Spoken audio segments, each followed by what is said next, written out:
Joni Lamb Memorial Venue sparks online debate.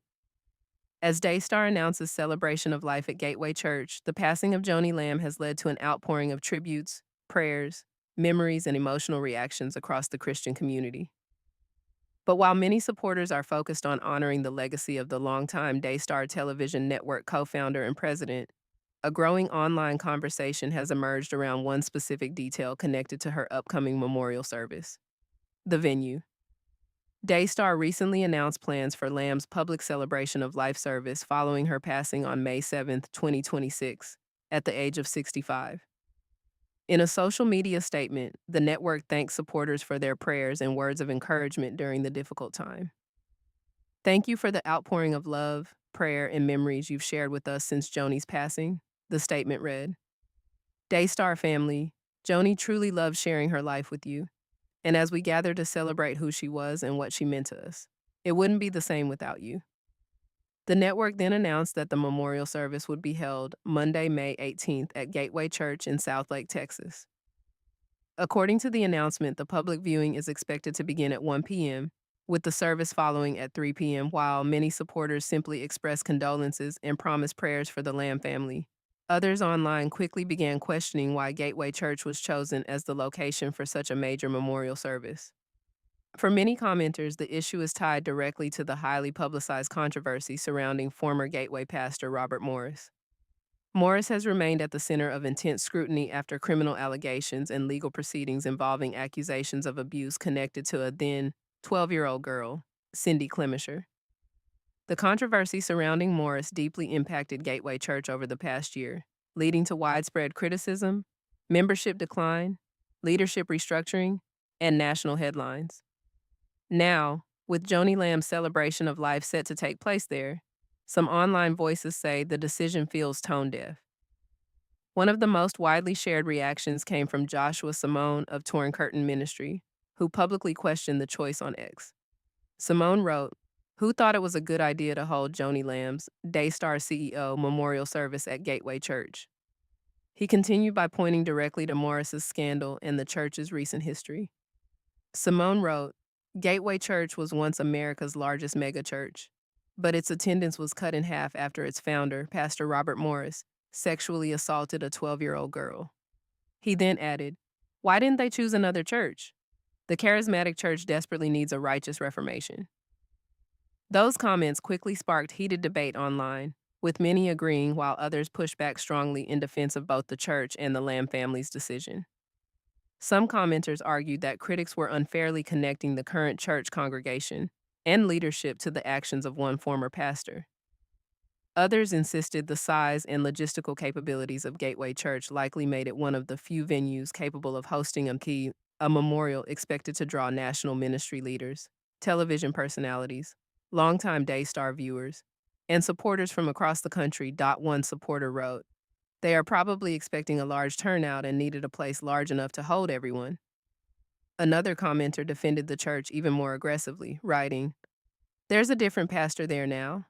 Should all the bricks and mortar be punished too? Maybe they should burn it to the ground, huh? Get over it. You're judging." Others pointed out what they believe may be a more personal connection to the church itself. One commenter claimed, "I believe that was her home church. Rachel still goes there. I think she posts pics from there time to time." That response added another layer to the discussion, with some suggesting the venue may have been selected because of existing family relationships and familiarity rather than any larger public statement. Still, critics of the decision continue to argue that Gateway Church's recent controversies are simply too major to ignore, especially for a high-profile Christian memorial service that will likely receive national attention online. The discussion has highlighted a broader divide currently taking place within charismatic and evangelical circles. Some Christians believe churches associated with major scandals should undergo a long period of restoration and rebuilding before once again becoming central gathering places for nationally visible ministry events. Others believe churches should not remain permanently defined by past failures, particularly when leadership changes have taken place.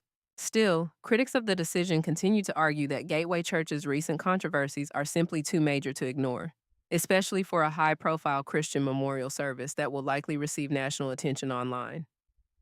The discussion has highlighted a broader divide currently taking place within charismatic and evangelical circles. Some Christians believe churches associated with major scandals should undergo a long period of restoration and rebuilding before once again becoming central gathering places for nationally visible ministry events. Others believe churches should not remain permanently defined by past failures, particularly when leadership changes have taken place. In many ways, the conversation surrounding Lamb's memorial has become larger than the service itself. Online debates are now centering on accountability, restoration, optics, church culture, leadership failures, and how ministries move forward after scandal. At the same time, many supporters of the Lamb family have called for grace and sensitivity, reminding social media users that the family is actively grieving and navigating an emotional loss. Susie Lamb shared an emotional message on Facebook describing the difficulty of grief and the process of trying to move forward after loss. "Grief is a crazy road that I really hate," she wrote. "It's a mix of love, pain, anger, loss, and so much more all mixed up in a bag, and each time you cry, it's for a different emotion." She continued by saying, "Can't avoid it, you have to face it, and it's horrible for a while. But then you heal." Susie Lamb also referenced faith and obedience during hardship, writing, "The only reason we're still standing is because we didn't do anything in the flesh but in obedience to God." She added, "That is all that is needed to keep on keeping on in life, obeying God at any crushing personal cost, because He loves us and gives us the strength to do what He requires of us. He is worth it all." Meanwhile, Joni Lamb's only son also publicly acknowledged the support pouring in from supporters and viewers around the world. In a brief but emotional message, he wrote, "Thank you for your prayers. God will carry us through. Let's keep this family in our prayers." Since news of Lamb's passing broke, tributes have continued flooding social media from pastors, ministry leaders, television personalities, and longtime Daystar viewers who say the network impacted their spiritual lives for decades.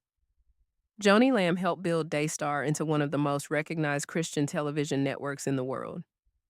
Alongside her late husband, Marcus Lamb, she became a prominent face in Christian broadcasting, known for ministry programming, interviews, conferences, and global outreach efforts. Even amid the current online backlash over the memorial venue, many commenters have attempted to redirect the conversation back toward honoring Lamb's life rather than debating the location. Some supporters question why social media criticism was surfacing during a period of mourning at all. Others argue that, regardless of